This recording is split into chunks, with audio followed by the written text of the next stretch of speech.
Frumoasă plăcișarea de iubire.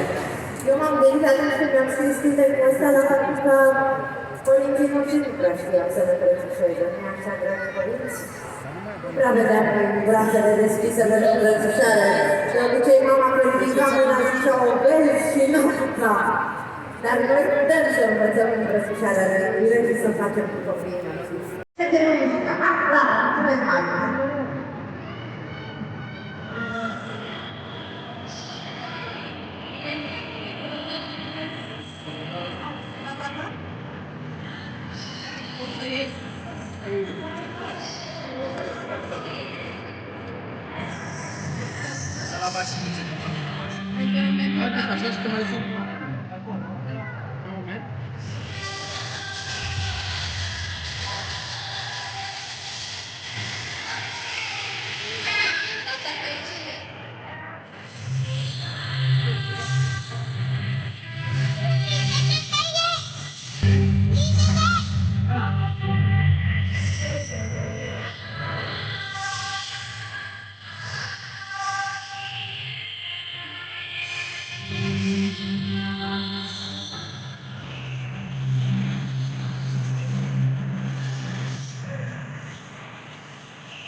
Să știți copii că eu i-am învățat pe cei din gașcă, atunci când nu suntem împreună și eu nu pot să-i îmbrățișez, să-și dea singur o îmbrățișare. Ia să văd, deschideți brațele și la 3 toată lumea să-și dea cea mai tare îmbrățișare, acum pentru și...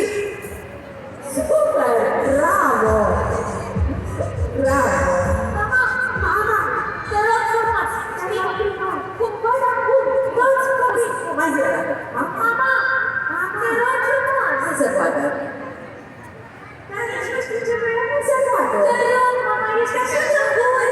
Mergi și mai discutăm. Mama, ce frumoasă ești. Ah, ok. Ce vrei, Maia? Ce vrei? Era curioasă dacă putem înțelege o continuare. Ce? Păi sunt curioasă cine reușește să ghicească jocul. Ah, e cântecul tău preferat? Bine, hai să văd. Și eu sunt curioasă. Ia să vedem. Mâna mea te pregătită, mită să-ți dau o inimă. Da. Cum se numește? Cum se numește?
Dragă amor, povestească copilul așa.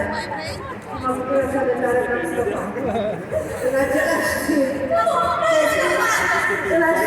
n-am scăpat. E mult mai greu.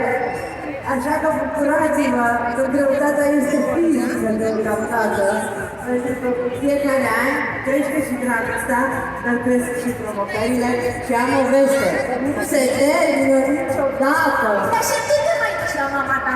Și eu mă mai duc și din fericire am la ce să fac. Știi, mă gândeam mai tânăr acum că noi suntem atât de norocoși. Părinții noștri au înțeles cel mai important mesaj. Așa. Ar ști cineva când cereți? Nu vreau soare, nu vreau copite. Nu vreau să ascult. Îi cântați tot tare împreună cu mine? Hai, tare, tare. Nu vreau noapte. Nu vreau să ce frumos! Ce s-a întâmplat? Cine face gălăgia asta? Ce s-a întâmplat? Mama! Cine? Cine? Ce-a zis? Cine? Unde? Fura e la Iași? Aici la spectacol? Măi, n-are cum. Ieri eram la Botoșani, am dat-o afară și a plecat cu autobuzul. Cu rata am trimis-o la București. E aici? Unde? În spatele meu? Da! E mai oameni buni, uite, în spatele meu e Maia, fetița Jurli, Drăgănel. Nu, unde e? mama! E fix în spate! Oi, Maia! Ce țipi așa că ne-ai speriat pe toți? Doamne, uite ce tremur! Ia, stai puțin. Ce cauți aici, vrăjitoare caragioasă? Ce ești? Salutare! Lasă-mă, plec, că m-am emoționat, că am auzit-o pe Marla cum a cântat așa frumos și mi-a venit să plâng. Serios? Da, iubita, uite, vrei să scrii și eu? Da! Nu vreau soare, nu vreau lună, vreau să stau în văgăună. Nu vreau să mă îmbraci în stele, vreau să-mi spui doar minciunele. Asta era interpretare, dragă. Ai stricat cântecul! Da, gata, stai sigură să spui de ce am venit. Dragi copilași, să știți că astăzi este ziua internațională a lui Turavura. Da. Și am venit să țin un spectacol, un moment artistic, v-am pregătit o melodie. Dar cine te-a chemat? Păi domnii de aici de la MOL mi-au zis să vin că este ziua mea și vor să mă celebreze. Păi credeți așa ceva? Da! Vreți să auziți melodia mea, măi? Ba da! Ba da! Ba Stai așa, da! stai. Nu, Turavura, stai puțin. Păi dar nu-i Copii, frumos. numai puțin.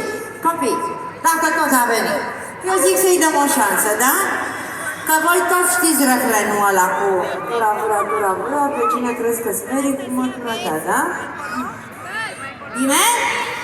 O lăsăm și la refren, uite Turavura, la refren avem o Trebuie că nu știu unde e surpriză. camera. Cine mă filmează? Uite acolo, toată lumea te filmează. Vino aici în mijloc, așa, vino aici. Și cere frumos muzica. Da, hai. Toată lumea mâine sus! Și aplauze! DJ! Muzica! Nu. Copii, cum facem noi când cerem ceva? Spunem? Te rog frumos, bravo. Deci spune și tu, uite, Marius e acolo, spune Marius, te rog. Marius! Dă drumul la muzică, că pleacă lumea de aici. Îi cerei frumos. Dă-i! Mai repede! Nu vreau greu, uite! Zic să-mi dea muzica! Păi dar vorbește politicos, ce e Să-i am asta? zis, dă muzica! Tu crezi că obții ceva dacă faci așa? Tati, dacă nu-mi dați muzica, țip. Dea muzica că țipe.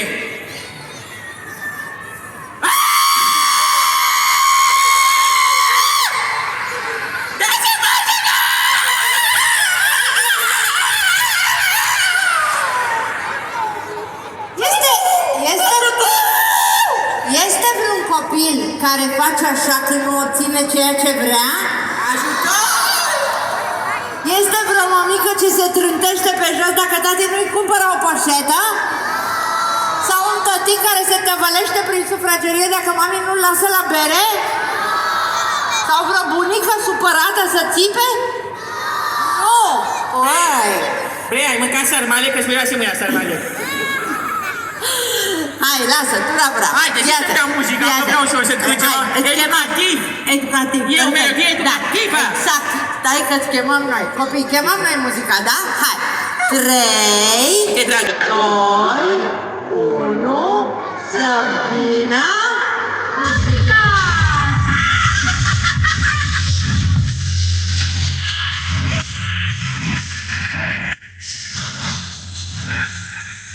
Exact.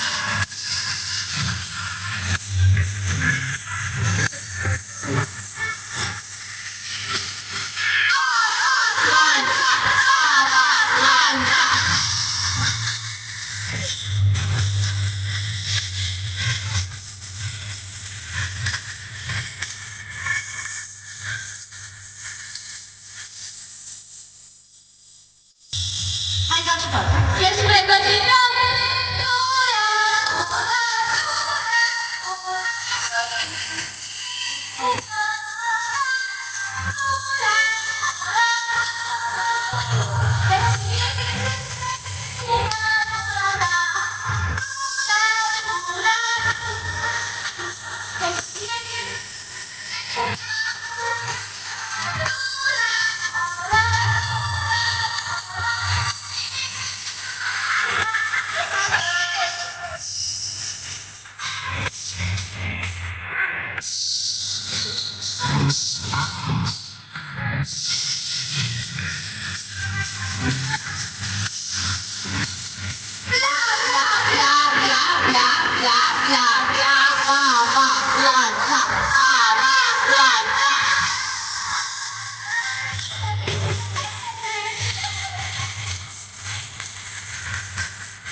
Exact. Mă voi!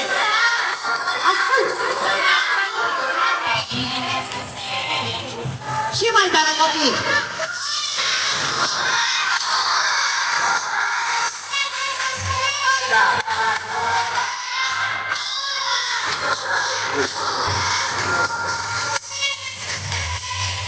Gata, liniște!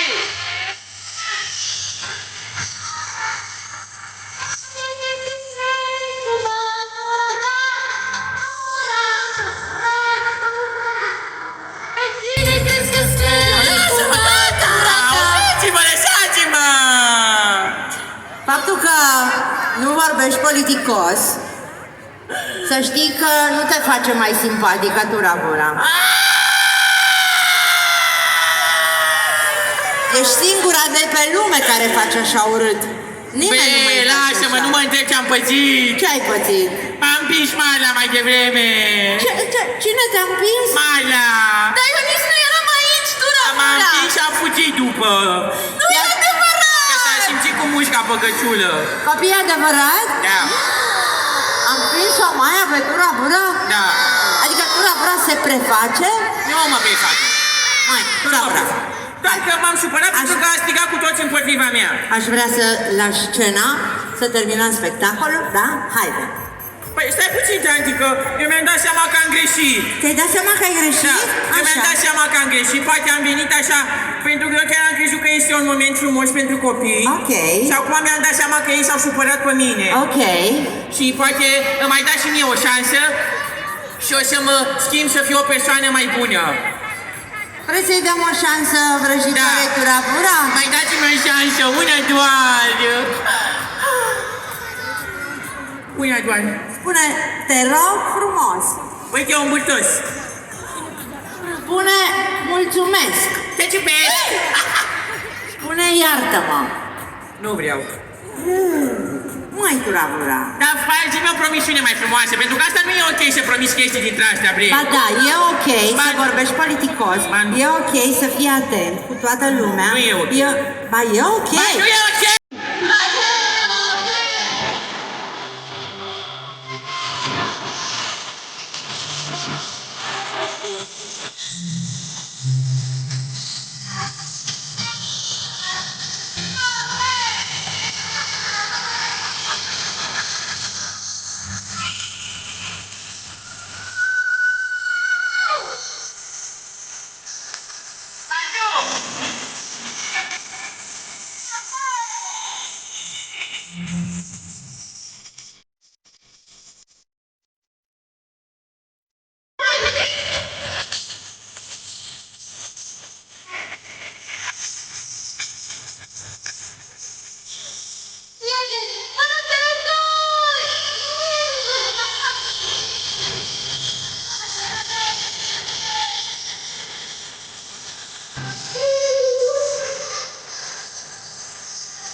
Să-i iei, ori, du-te, du-te, du-te!